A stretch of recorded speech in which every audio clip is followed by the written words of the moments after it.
New camera footage reveals that the 2019 police killing of black man Bishar Hassan in Anchorage, Alaska. First released by NBC News, the video shows Hassan walking down the street when 3 police vehicles approached him as officers believed he fit a description.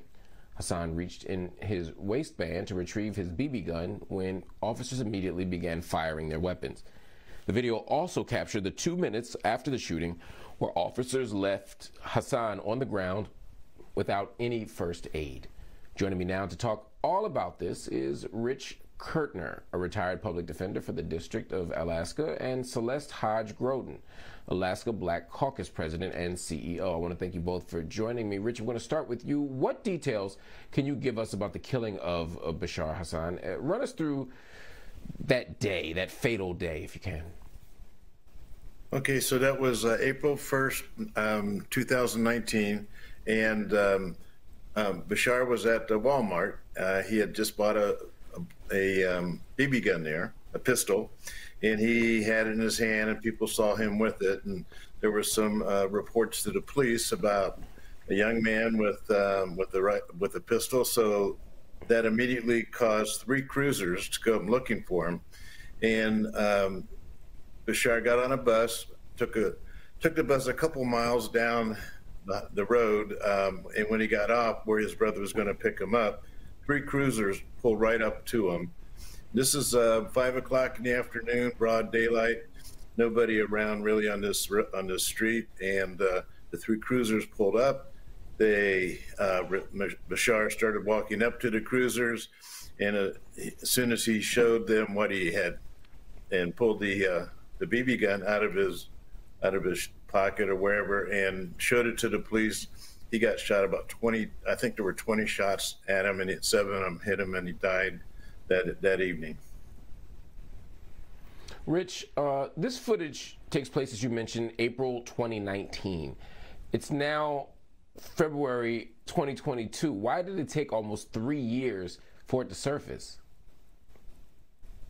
Well, that's a good question. You know, I was the federal public defender in Anchorage at the time, and then when I heard about this case, I had not heard anything about it. And I thought, well, you know, I can't even imagine. I would not hear about it once I saw the footage. I saw the police reports and the footage, and it was the only reason that footage came out, the video came out, was because the family had hired a lawyer and filed a lawsuit, and in the discovery process for that suit, they were able to finally get the video released, and I was just completely flabbergasted when I saw the video itself. I've been doing this for 45 years, and I've seen a lot, but I've never seen anything like you see on this video in just a few minutes. Wow, Celeste, you are a black person living in Anchorage. When you see something like this, how does it make you feel? What does it conjure for you? Well, let me just share, first of all, yes, we are in the land of the midnight sun and home of the great outdoors. But that does not mean we do not suffer just like individuals in the lower 48. So for me, looking at that video, because I did have an opportunity to see it, I still see it. I mean, I still see the impact. I see, I still see it. It's a horrible thought. I feel for the family, and because, you know, we are the Alaska Black Caucus, we champion the lives of black people, in 4 core areas: health, economics, education, and justice. And that's what we're looking for here, justice. Wow. As the president of the Alaska Black Caucus, give me a little more context about this idea of justice, right? I mean, because you have black people, you have police, and like you said, in the lower 48, it's very clear what the narrative is. But some people ignore the realities of what it means to be black in Alaska. What does justice look like for you in that context? Justice to me, as here in Alaska, we see individuals that don't look like me walking around with assault weapons assault weapons because it's an open carry here in Anchorage, Alaska. And you're going to tell me that you feared for your life, because that's what we always hear. We feared for our life. That's why we shot at him 21 times, hitting him. And I thought I heard 12 times.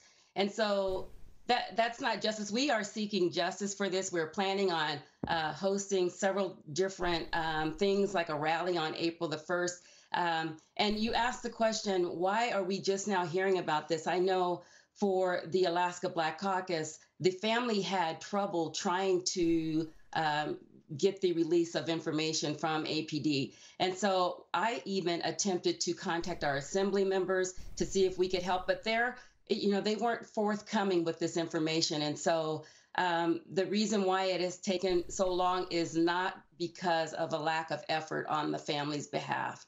So we just want justice. You just want justice. Rich, for some people, justice comes in the form of a lawsuit, and there is a new lawsuit. What can we expect from it? And do you think the officers will be facing criminal charges now that there's footage?